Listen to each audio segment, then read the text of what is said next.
ओम नमः शिवाय। हर हर महादेव। दोस्तों 14 जनवरी 2026 षटतिला एकादशी तिथि के दिन तुलसी की मिट्टी से कर लेना ये एक महा उपाय होगी। हर मनोकामना पूरी मिलेगी, सभी दोषों से मुक्ति, इतना धन आएगा कि संभाले नहीं संभाले।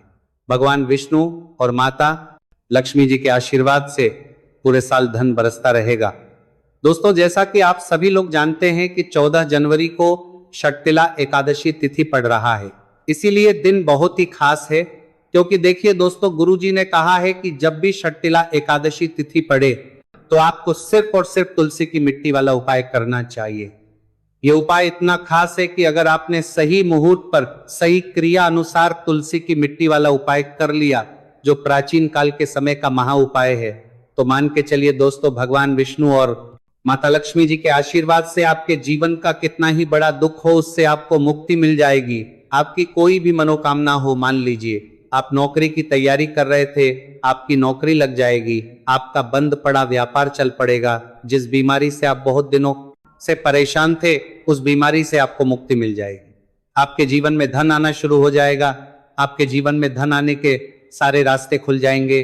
और मान के चलिए दोस्तों, फिर आपको किसी भी प्रकार की परेशानी का सामना नहीं करना पड़ेगा। इसीलिए दोस्तों, इस दिन आप लोगों को इस वाले उपाय को जरूर कर लेना है।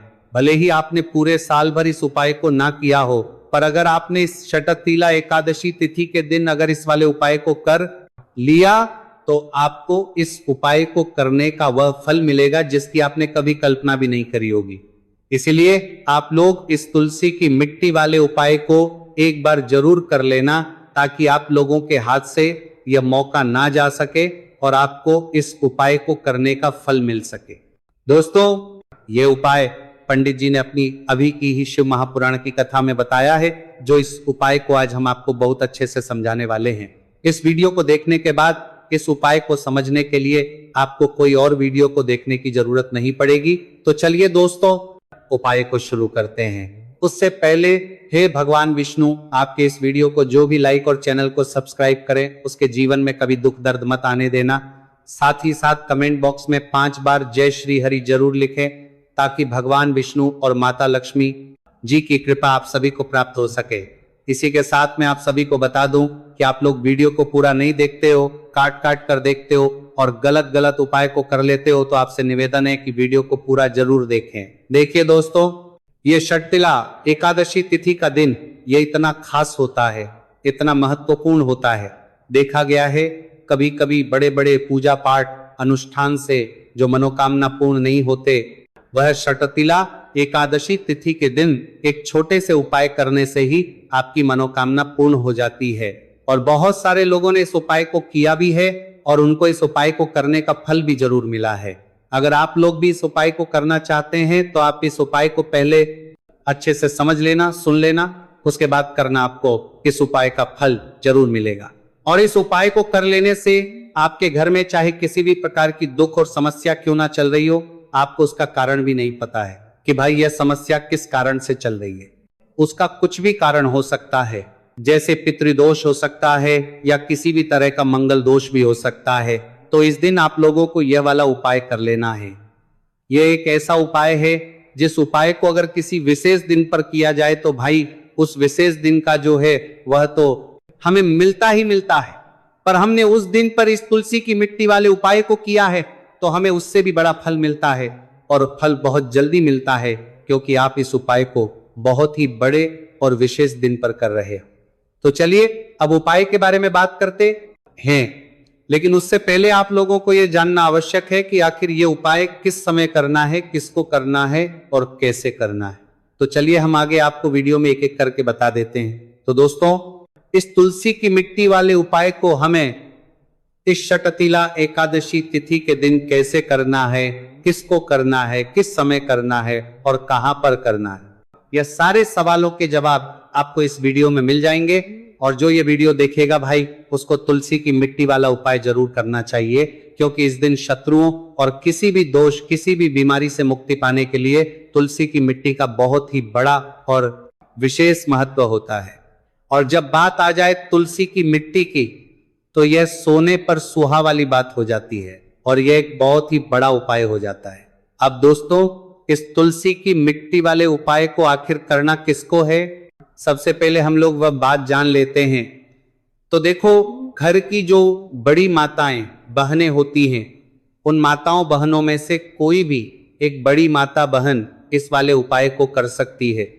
और दोस्तों, अगर आप चाहे तो अपने घर में से सभी सदस्यों को भी इस उपाय को करवा सकते हैं। अगर किसी व्यक्ति की खुद की कोई मनोकामना है, खुद की कोई दुख और परेशानी है जो कि वह अपने लिए ही करना चाहता है, इस वाले उपाय को तो वह खुद अपने लिए भी कर सकता है। बाकी अगर कोई घर में से ऐसा है जो कि अपने पूरे घर परिवार की सुख और शांति के लिए यह वाला उपाय करना चाहता है, तो भाई वह भी कर सकता है, उसमें भी कोई दिक्कत वाली बात नहीं है। कहने का मतलब यह है कि इस उपाय को हर एक सदस्य भी कर सकता है और पूरे घर परिवार के सदस्य के लिए घर की बड़ी माताओं बहनों में से कोई एक माता बहन भी कर सकती है। माताएं बहनें अगर घर में उपस्थित ना हो या वह यह वाला उपाय ना कर पा रही हो, तो फिर घर का कोई बड़ा सदस्य भी इस तुलसी की मिट्टी वाले उपाय को कर सकता है, चाहे फिर वह पुरुष ही क्यों ना हो, उसमें कोई भी दिक्कत वाली बात नहीं है। आप दोस्तों, तुलसी की मिट्टी वाले उपाय को हमें करना कहां पर है? देखो, इस उपाय को हमें मंदिर में ही करना है। बहुत सारे लोग प्रश्न करते हैं, हर एक उपाय को करते समय क्या हम इस उपाय को घर पर या मंदिर में कर सकते हैं? देखो, तो इस वाले उपाय को आप मंदिर पर करोगे तो अच्छा रहेगा, घर में नहीं करना है इस वाले उपाय को। उसके बाद में दोस्तों, जो अगला प्रश्न निकल कर आता है वह ये आता है इस उपाय को लेकर कि आखिर इस उपाय को हमें किस समय करना है, सुबह के समय करना है कि शाम के समय करना है? तो देखो, इस वाले उपाय को आप लोग सुबह के समय भी कर सकते हो और शाम के समय प्रदोष काल में भी कर सकते हो। अब अगर आप पूछो कि भाई साहब सबसे उत्तम समय कौन सा रहेगा इस तुलसी की मिट्टी वाले उपाय को करने का, तो हम आपसे बस यही कहेंगे कि इस उपाय को आप शाम के समय करेंगे तो ज्यादा बेहतर होगा, क्योंकि षटतिला एकादशी तिथि का दिन है और इस दिन प्रदोष काल के बहुत महत्व होता है। बाकी अगर सुबह के समय भी करेंगे तो भी अच्छा होगा, उसमें कोई भी दिक्कत वाली बात नहीं है। तो दोस्तों, जो अगली सबसे बड़ी और महत्वपूर्ण बात आती है वह ये आती है कि सुबह अगर हम उपाय को करेंगे तो हमें कितने बजे से लेकर कितने बजे तक के बीच में करना है, और शाम के समय प्रदोष काल में करेंगे तो हमें कितने बजे से लेकर कितने बजे के बीच में करना है। तो देखो, सुबह जितनी जल्दी हो सके आप उपाय को करने की कोशिश करना। बाकी अगर किसी कारणवश लेट भी हो जाओ, थोड़ी देर भी हो जाए तो देखो, सुबह जितनी जल्दी हो सके आप उपाय को करने की कोशिश करना। बाकी अगर किसी कारणवश लेट भी हो जाओ और थोड़ी देर भी हो जाए तो 10 या 11:00 बजे तक भी आप उपाय कर लेना, पर 12:00 बजे से ज्यादा देरी ना हो, ठीक है? इस बात का ध्यान रखना। उसके बाद में दोस्तों, अगर शाम के समय प्रदोष काल की बात करें, प्रदोष काल का जो समय होता है वह शाम के 6:00 बजे से शुरू हो जाता, मतलब शाम के 6:00 बजे से लेकर 7:00 बजे के बीच का जो समय होता है, यह समय प्रदोष काल का समय होता है। इस उपाय को 7:00 बजे या 8:00 बजे के बीच में भी कर सकते हो, मतलब शाम के 6:00 बजे से रात 8:00 बजे के बीच में आप कभी भी इस वाले उपाय को कर सकते हो, उसमें कोई भी दिक्कत वाली बात नहीं है। परंतु 14 जनवरी षटतिला एकादशी तिथि के दिन कोशिश करना कि समय के अंतर्गत ही कर लो, किसी कारणवश ना कर पाओ तो थोड़ा देरी से भी कर सकते हो। तो चलिए अब हम अपने सबसे पहले उपाय की बात कर लेते हैं। तो अब देखिए, धन को लेकर अगर आप बहुत परेशान रहते हैं, क्योंकि आपको बता दें माँ तुलसी जो है ना, यह माता लक्ष्मी का ही स्वरूप है। तो तुलसी से जुड़ा उपाय जब आप करते हैं तो धन संपदा की कभी आपके घर में नहीं कमी होती है, आपके जीवन में कमी नहीं होती है, और साथ ही साथ धन संपदा ऐसे बढ़ती है कि उसे आप संभाल नहीं पाते। माँ लक्ष्मी की कृपा आपके घर पर हमेशा बरसती है। जब आप षटतिला एकादशी तिथि वाले दिन तुलसी के पौधे से जुड़ा हुआ ये उपाय कर लेते हैं, और इस बार तो षटतिला एकादशी तिथि पर आपको बता दें कि बहुत ही ज्यादा उत्तम योगों का निर्माण हो रहा है, तो इस दिन आपको बिल्कुल नहीं चूकना है, क्योंकि आपको बता दें कि इस दिन एक नहीं पूरे 2 बहुत ही शुभ और उत्तम योग बन रहे हैं। इस दिन सिद्धि योग और सर्वात सिद्धि योग दोनों के दोनों योग बन रहे हैं, और ऐसे में यह उपाय आप कर लेते हैं तो ऐसा समझ लीजिए आपका उपाय तुरंत सफल भी होगा और मां लक्ष्मी की कृपा आपके ऊपर बरसेगी। अब छठ तिला एकादशी तिथि का दिन जो होता है यह श्री हरि विष्णु को ही समर्पित होता है। तो आज की वीडियो में ऐसा उपाय आपको बताने वाले हैं जिससे कि आपकी मनोकामना भी पूरी होगी, धन संपदा भी आपके घर में बढ़ेगी, मां लक्ष्मी की कृपा बरसती रहेगी। बात कर लेते हैं सबसे पहले उपाय की, जो कि आपको छठ तिला एकादशी तिथि के दिन जरूर करना चाहिए, क्योंकि इस उपाय को करने से आपके घर में जितनी भी नेगेटिव एनर्जी होती है, जो भी बुरी शक्तियां होती हैं, नजर दोष होती है, सारी की सारी दूर होती है। तो जो उपाय अब आपको बताने वाले हैं यह उपाय जुड़ा हुआ है गंगा जल से। अब देखिए आपको करना क्या है। आपको सबसे पहले छठ तिला एकादशी तिथि वाले दिन अपने घर में सुबह के समय में स्नान आदि करने के बाद गंगा जल का छिड़काव करना है। गंगा जल का सबसे पहले आप छिड़काव करेंगे, उसके बाद जब आप स्नान करेंगे उस जल में आपको क्या करना है, एक चुटकी पिसी हुई हल्दी डालनी है और पिसी हुई हल्दी डालकर आपको स्नान करना है। देखिए अगर आप एक चुटकी पिसी हुई हल्दी इस दिन डालकर स्नान कर लेते हैं तो ऐसा समझ लीजिए कि रातों रात आपका भाग्य जो है ये चमकता चला जाता है और आपके घर में जितनी भी नेगेटिव ऊर्जा होती है, नकारात्मक शक्तियां होती हैं, वह गंगा जल के छिड़काव से दूर हो जाती है। तो छठ तिला एकादशी तिथि का दिन बहुत ही शुभ और उत्तम है और इस दिन यह उपाय करने से ऐसा समझ लीजिए आपको आपके भाग्य का साथ मिलने लगेगा और आपके भाग्य में जो दुख हैं वह आपके जीवन से बहुत जल्दी दूर हो जाएंगे। क्योंकि हल्दी जो है यह आपके गुरु ग्रह को भी मजबूत करती है, साथ ही साथ श्री हरि विष्णु बहुत जल्दी इससे प्रसन्न होते हैं। तो पहले उपाय की बात कर ली, जो कि आपके घर से नेगेटिव ऊर्जा को दूर करेगा, नकारात्मक शक्ति को दूर करेगा, बुरी शक्तियों को दूर करेगा। साथ ही साथ नजर दोष अगर घर को लगी है, किसी व्यक्ति को लगी है, वह भी दूर हो जाएगी और धन संपदा आपके घर में बढ़ती चली जाती है। जब इस उपाय को आप करते हैं आपके भाग्य का भी आपको पूरा पूरा साथ मिलता है। अब बात कर लेते हैं अपने दूसरे उपाय की। तुलसी के पौधे में कौन सी वह चीज आपको रखनी है जिसके बाद आपके घर में धन की वर्षा भी होगी और अष्टलक्ष्मी का आपके घर में वास होगा। देखिए जहां पर श्री हरि विष्णु होते हैं, शाम के 6 बजे से लेकर शाम के 7 बजे के बीच का इस समय के बीच में आप उपाय को करेंगे तो आपको उस उपाय का जरूर फल मिलेंगे। तो शाम के 6 बजे से लेकर शाम के 7 बजे के बीच में आप लोग इस 5 हरे मूंग वाला उपाय को कर सकते हो। तो भैया बहुत सारे लोग पर यह प्रश्न भी जरूर करेंगे कि भाई हम तो नौकरी पर जाते हैं, हम अपनी ड्यूटी पर जाते हैं और आने में हमें देर हो जाती है, तो उस जगह पर हमें क्या करना चाहिए। तो देखिए उन लोगों को भी टेंशन लेने की जरूरत नहीं है। अगर आप लोग इस उपाय को शाम के समय प्रदोष काल में कर रहे हैं और अगर आपको आने में देरी भी हो जाती है, आपको आने में 7 बजे तक आप नहीं पहुंच पाते हो, तो भाई आप 7 या रात 8 बजे तक भी अगर उपाय को करोगे तो भी चल जाएगा और अगर इससे भी थोड़ा देर हो जाती तो भी आप उपाय को कर सकते हो। कि इस बुधवार का दिन है, यह दिन बहुत ही कम आता है पूरे साल भर में, इसलिए जब आपको मौका मिल जाए तब आप इस उपाय को जरूर कर लेना। कोई भी उपाय हो आप कभी भी कर सकते हो। बुधिया के दिन बस कोशिश करना कि समय के मतलब अंतर्गत ही कर लो, पर किसी कारणवश अगर ना कर पाओ तो फिर आप थोड़ा देरी से भी कर सकते हो, आपको उपाय का फल जरूर मिलेगा। तो देखिए बुधवार के दिन पर विशेषकर श्री गणेश जी का पूजन जाता है। अब साथ ही साथ एकादशी तिथि का दिन भी पड़ गया है, तो ऐसा समझ लीजिए आपके जीवन में धन भी आएगा, सुख भी आएगा, धन बढ़ेगा भी और साथ ही साथ आपके जीवन के सारे संकटों को गणेश जी दूर कर देंगे। तो चलिए सबसे पहले बात कर लेते हैं सबसे पहले उपाय की, और इस उपाय को करने से आपकी कोई भी ऐसी इच्छा, कोई भी विश जो अभी तक अधूरी है, पूरी नहीं हो रही, आपकी बड़ी से बड़ी विश और मनोकामना भी पूरी हो है। चलिए बढ़ते हैं उपाय की ओर। देखो ये उपाय आपके लिए सर्वश्रेष्ठ होने वाला है। देखिए इस उपाय के लिए आपको मात्र 5 हरे मूंग के दाने ले लेना है। देखिए एकादशी तिथि है और ये बुधवार के दिन पड़ रही है, इसीलिए आपको 5 हरे मूंग के दाने लेना है। हरे मूंग के दाने आपको साबुत लेने हैं, खंडित नहीं होने चाहिए, इस बात का ध्यान रखें। और इसी के साथ मैं आपको एक तांबे के पात्र के अंदर अपने घर से शुद्ध जल ले लेना है।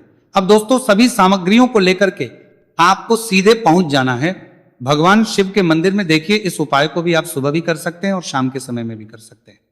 देखिए भगवान शिव के मंदिर में पहुंचने के बाद आपके पास जो 5 हरे मूंग हैं, उनमें से पहला जो हरा मूंग है, आपको शिवलिंग के सामने जो नंदी महाराज होते हैं और उनका जो पैर उठा हुआ होता है, वहां पर आपको पहला हरा मूंग समर्पित कर देना है और आपको ओम नमः शिवाय इस मंत्र का जाप कर लेना है। फिर आपको दूसरा हरा मूंग लेना है और शिवलिंग पर गणेश जी वाला स्थान होता है, वहां पर आपको ये दूसरा हरा मूंग समर्पित कर देना है। यानी कि शिवलिंग के सीधे तरफ आपको ये दूसरा हरा मूंग समर्पित करना है और फिर आपको शिवाय या फिर श्री गणेशाय नमः इस मंत्र का जाप कर लेना है। तीसरा हरा मूंग का दाना आपको भगवान शिव की सबसे प्रिय पुत्री माता अशोक सुंदरी वाले स्थान पर समर्पित करना होगा। शिवलिंग की जो जलाधारी होती है, जहां से जल बह करके आता है, उस जलाधारी के बीच में जो कहीं न कहीं उठी हुई लाइन होती है सांप की आकृति के रूप में, वहीं पर आपको तीसरा हरा मूंग समर्पित करना है और फिर आपको ओम नमः शिवाय इस मंत्र का जाप कर लेना है।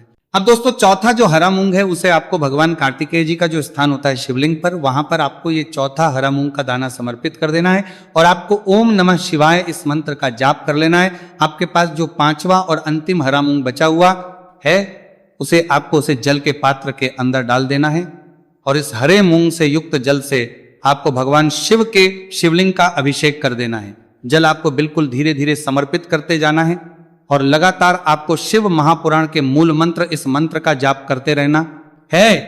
फिर आपको शिवलिंग के सामने बैठकर, यदि आप अपने बच्चों के लिए ये उपाय कर रहे हैं, आप अपने बच्चों की बुद्धि ज्ञान और विवेक के लिए उपाय कर रहे हैं, तो उसके लिए आपको प्रार्थना कर लेनी है। या फिर व्यापार में वृद्धि करने के लिए ये उपाय कर रहे हैं तो उसकी कामना करते हुए आपको प्रार्थना कर लेनी है। या फिर अपनी नौकरी के लिए कर रहे हैं, या फिर अपने इंटरव्यू के लिए, या फिर धन की प्राप्ति के लिए कर रहे हैं, जिस भी कामना के लिए आप उपाय कर रहे हैं उसे परिपूर्ण करने के लिए आपको महादेव से प्रार्थना कर लेनी है और फिर आपको वापस घर आ जाना है। पूज्य गुरु जी ने कहा है कि जो भी व्यक्ति इस उपाय को कर लेता है तो यकीन मानिए आपके जीवन की जो सारे संकट, कष्ट और बाधाएं ही वो सभी समाप्त होंगे। आप दोस्तों हम जान लेते हैं चौथे चमत्कारी उपाय के बारे में।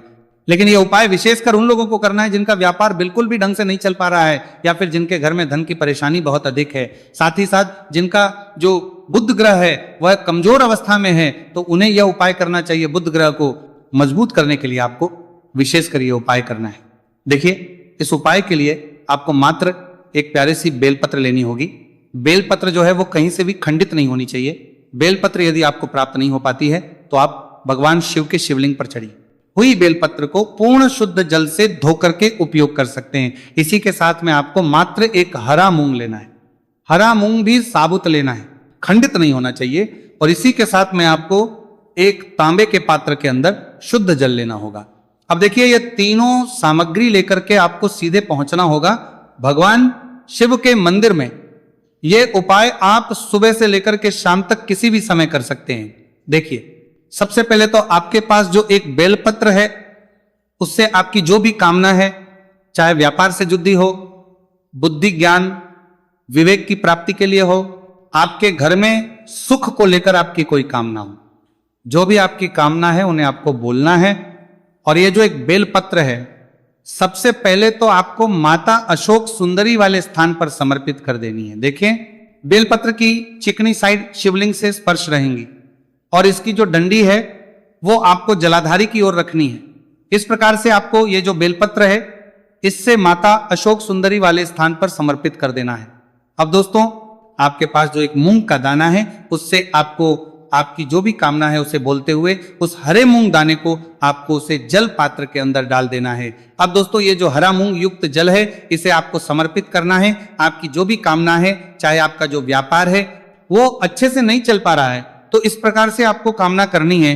और ये जो हरी मूंग से युक्त जल, इसमें से थोड़ा सा जल सबसे पहले तो आपको भगवान श्री गणेश जी वाला स्थान पर समर्पित करना है, फिर थोड़ा सा जल आपको माता अशोक सुंदरी वाले स्थान पर समर्पित करना है और जो अंत में थोड़ा सा जल और बचेगा उसे पूरा आपको भगवान शिव के शिवलिंग पर धीरे धीरे अर्पित कर देना है। श्री शिवाय नमस्तु भयम इस मंत्र का जाप करते हुए तो इस प्रकार से आपको थोड़ा थोड़ा जल समर्पित करना है। थोड़ा सा जल आप भगवान गणेश जी वाले स्थान पर, फिर माता अशोक सुंदरी वाले स्थान पर, फिर अंत में भगवान शिव के शिवलिंग पर अर्पित कर देना है। आपकी जो भी समस्या होगी वह विघ्नहर्ता आपकी समस्या समाप्त जरूर करेंगे। अब हम बात कर लेते हैं तीसरे उपाय की। देखिए इस उपाय के लिए आपको 2 दीपक लेने होंगे। दोनों ही दीपक आप मिट्टी के भी ले सकते हैं और दोनों ही दीपक आप शुद्ध आटा मढ़कर उनके भी तैयार कर सकते हैं। आटे के दीपक को सबसे विशेष माना गया है। अब दोस्तों दोनों ही दीपक के अंदर आपको शुद्ध घी का प्रयोग करना होगा और एक दीपक के अंदर आपको गोल रुई की बाती का प्रयोग करना होगा और एक दीपक के अंदर आपको लंबी बाती का प्रयोग करना होगा। लंबी बाती वाले दीपक के अंदर आप मौली वाला जो धागा आता है कलावा का उसकी बाती का प्रयोग भी आप लंबी बाती वाले दीपक के अंदर कर सकते हैं। देखिए 2 दीपक वाला ये चमत्कारी उपाय केवल रात्रि में ही किया जाता है, इसीलिए आपको इस उपाय को बहुत ही ध्यान से समझना है। इसी के साथ में आपको 11 काले तिल के दाने लेना है और इसी के साथ में आपको मात्र 1 चुटकी हल्दी भी लेनी होगी। अब दोस्तों यह सभी सामग्री करके आपको रात्रि के समय पहुंच जाना है अपने घर में, जहां कहीं भी तुलसी जी का पौधा, तुलसी माता का निवास स्थान है, वहां पर देखिए दोस्तों सबसे पहले तो आपके पास जो एक गोलभांति का दीपक, उसे आपको तुलसी जी के वहां पर प्रज्वलित करना है। दीपक को प्रज्वलित करते समय आपको ओम नमो भगवते वासुदेवाय इस मंत्र का 11 बार जाप कर लेना है। अब देखिए दोस्तों, आप जो 11 काले तिल के दाने लेकर के आए हैं उन्हें अपने सीधे हाथ में रखना है और जो आपने गोल बाती वाला दीपक प्रज्वलित किया है माता तुलसी जी के वहां पर, उसके ऊपर से आपको इन 11 काले तिल के को घाटी की दिशा में घुमाना है। आपको अपना नाम और अपनी गोत्र को बोल देना है और फिर आपको इन काले तिल को उससे जलते हुए दीपक के अंदर डाल देने हैं। देखिए काले तिल भगवान विष्णु के पसीने से उत्पन्न हुए हैं और जब भी हम ये दीपक बुधवार की रात्रि में प्रज्वलित करते हैं तो इससे हमें हमारे कर्ज में राहत मिलती है, हमारे जीवन धन प्राप्ति के नए नए मार्ग खुलते हैं, हमारा अगर कोई भी कार्य रुका हुआ है तो वो भी परिपूर्ण होता है। देखिए गोलबाती का जो दीपक है विशेषकर हम माता तुलसी के वहां पर भगवान विष्णु और माता लक्ष्मी के निमित्त प्रज्वलित कर रहे हैं। इस प्रकार से आपको यह दीपक प्रज्वलित कर देना है। अब जो आपके पास लंबी बाती का दीपक है, 1 चुटकी हल्दी है, तो इससे आपको लेकर के पहुंचना है अपने घर के मंदिर में। आपके घर के मंदिर में माता लक्ष्मी की जो भी प्रतिमा ही मूर्ति है उनके सामने सबसे पहले तो आपको ये लंबी बाती का दीपक रखना है, फिर आपको दीपक को प्रज्वलित कर देना है। दीपक को प्रज्वलित करते समय आपको ओम महालक्ष्मी नमः इस मंत्र का जाप करते रहना है। अब दोस्तों आपके पास जो 1 चुटकी हल्दी है उसे आपको अपने सीधे हाथ में रखना है और इस 1 चुटकी हल्दी को आपको उस दीपक के ऊपर से 11 बार की दिशा में घुमाना और आपको ओम महालक्ष्मी नमः मंत्र का जाप करते रहना है और इस 1 चुटकी हल्दी को आपको उसे दीपक के अंदर डाल देना है। देखिए 1 चुटकी हल्दी वाला जो दीपक है आपके जीवन से दुर्भाग्य को समाप्त करता है, माता लक्ष्मी की आपको कृपा प्राप्त करवाएगा, धन प्राप्ति के आपके जीवन में नए नए मार्ग बनाएगा। गुरुजी द्वारा बताए गए ये सब सिद्ध उपाय है। दोस्तों इस वीडियो में हमने आपको गुरुजी द्वारा बताए गए 3 से 4 बहुत ही चमत्कारी उपाय बताए हैं जो आपको करने हैं। उपाय से लेकर कुछ भी पूछना है तो कमेंट बॉक्स में पूछ सकते हैं। उपाय को करते समय किसी भी प्रकार की गलती ना करें। अगर आपको हमारी वीडियो पसंद आए तो हमारे इस चैनल को सब्सक्राइब जरूर करें, वीडियो को लाइक जरूर करें। हर हर महादेव, ओम नमः शिवाय।